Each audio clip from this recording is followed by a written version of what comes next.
Assalamualaikum warahmatullahi wabarakatuh. Perkenalkan, nama saya Ibtidah Hidayah Batari dari Fakultas Ekonomi dan Bisnis Islam jurusan Manajemen Bisnis Syariah kelas MBS 2G. Di sini saya akan menjelaskan tentang pengertian wahyu secara bahasa dan secara istilah, cara turunnya wahyu, dan macam-macam wahyu yang turun kepada Nabi Shallallahu Alaihi Wasallam. Yang pertama adalah pengertian wahyu secara bahasa dan secara istilah. Secara bahasa, al-wahyu atau wahyu adalah bentuk kata masdar yang menunjukkan dua pengertian dasar, yaitu tersembunyi dan cepat. Oleh karena itu, dapat juga diartikan pemberitahuan yang tersembunyi dan cepat yang ditunjukkan kepada orang yang diberitahu tanpa diketahui orang lain. Secara istilah, wahyu dapat didefinisikan sebagai pemberitahuan kepada orang lain secara tersamar, baik secara lisan maupun isyarat. Oleh karena itu, setiap apa yang disampaikan kepada orang lain sehingga orang lain tersebut dapat memahaminya, dapat juga diartikan sebagai wahyu. Dari segi ilmu Al-Quran, wahyu diartikan sebagai firman Allah Subhanahu wa Ta'ala yang diturunkan kepada Nabi dan Rasul.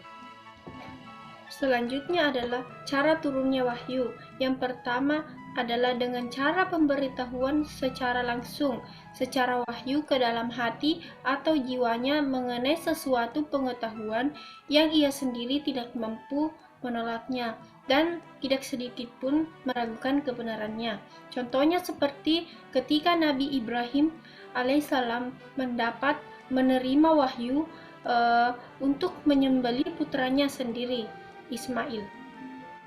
Yang kedua adalah dengan cara penyampaian dari balik tabir, yakni suara bisikan wahyu yang disampaikan kepada Nabi Shallallahu Alaihi Wasallam dari celah-celah gemerincingnya suara lonceng atau bel. Yang ketiga adalah dengan cara perantara malaikat Jibril. Hal ini sudah diisyaratkan sebagaimana yang terkandung dalam Quran membacakan wahyu ayat-ayat yang diturunkan, baik dalam bentuk aslinya ke dalam bentuk alam rohani, dan Nabi Muhammad Shallallahu Alaihi Wasallam melepaskan diri dari bentuk jasmani ke bentuk rohani. Dan yang terakhir adalah macam-macam wahyu yang turun kepada Nabi Shallallahu Alaihi Wasallam. Yang pertama adalah malaikat datang kepada Nabi seperti bunyi gemerincing lonceng. Yang kedua adalah dihembuskan ke dalam jiwa Nabi perkataan yang dimaksudkan sebagaimana Nabi Shallallahu Alaihi Wasallam bersabda bahwasanya Ruh Kudus telah menghembuskan perkataan yang dimaksudkan ke dalam jiwanya. Yang ketiga adalah malaikat datang menyerupai seseorang laki-laki, lantas dia berbicara kepada Nabi. Yang keempat adalah malaikat datang sewaktu Nabi tertidur. Contohnya seperti turunnya Al-Kautsar.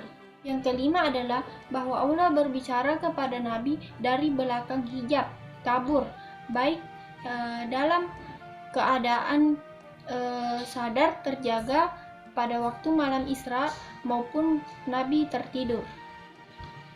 Dan yang keenam adalah Israfil turun membawa beberapa kalimat dan wahyu sebelum Jibril datang membawa wahyu Al-Quran. Demikianlah yang bisa saya sampaikan. Kurang lebihnya mohon dimaafkan. Assalamualaikum warahmatullahi wabarakatuh.